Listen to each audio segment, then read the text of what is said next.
श्री भगवान बोले, ज्ञानों में भी अति उत्तम उस परम ज्ञान को मैं फिर कहूंगा, जिसको जानकर सब मुनिजन इस संसार से मुक्त होकर परम सिद्धि को प्राप्त हो गए हैं। इस ज्ञान को आश्रय करके अर्थात धारण करके मेरे स्वरूप को प्राप्त हुए पुरुष सृष्टि के आदि में पुनः उत्पन्न नहीं होते और प्रलय काल में भी व्याकुल नहीं होते। हे अर्जुन, मेरी महत ब्रह्मरूप मूल प्रकृति संपूर्ण भूतों की योनि है, अर्थात गर्भाधान का स्थान है, और मैं उस योनि में चेतन समुदाय रूप को स्थापना करता हूं।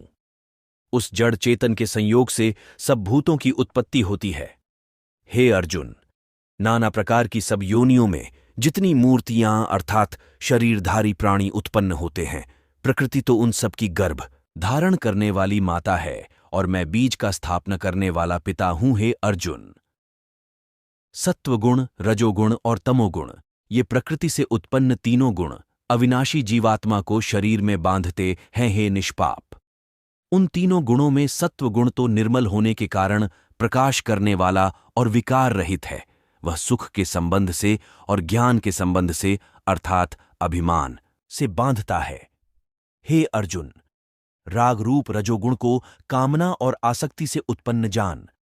वह इस जीवात्मा को कर्मों के और उनके फल के संबंध से बांधता है। सब देहाभिमानियों को मोहित करने वाले तमोगुण को तो अज्ञान से उत्पन्न जान। वह इस जीवात्मा को प्रमाद, आलस्य और निद्रा के द्वारा बांधता है। हे अर्जुन, सत्वगुण सुख में लगाता है और रजोगुण कर्म में, तथा तमोगुण तो ज्ञान को ढककर प्रमाद में लगाता है।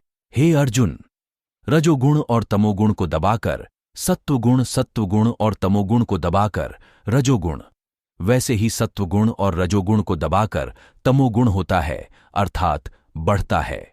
जिस समय इस देह में तथा अंतःकरण और इंद्रियों में चेतनता और विवेक शक्ति उत्पन्न होती है, उस समय ऐसा जानना चाहिए सत्वगुण बढ़ा है। हे अर्जुन, रजोगुण के बढ़ने पर लोभ, प्रवृत्ति, स्वार्थ बुद्धि से कर्मों का स्काम भाव से आरंभ, अशांति और विषय भोगों की लालसा, ये सब उत्पन्न होते हैं। हे अर्जुन, तमोगुण के बढ़ने पर अंतःकरण व इंद्रियों में अप्रकाश, कर्तव्य कर्मों में अप्रवृत्ति और प्रमाद अर्थात व्यर्थ चेष्टा और निद्रादि अंतःकरण की मोहिनी वृत्तियां, ये सभी उत्पन्न होते हैं। जब यह मनुष्य सत्वगुण की वृद्धि में मृत्यु को प्राप्त होता है, तब तो उत्तम कर्म करने वालों के निर्मल दिव्य स्वर्गादि लोकों को प्राप्त होता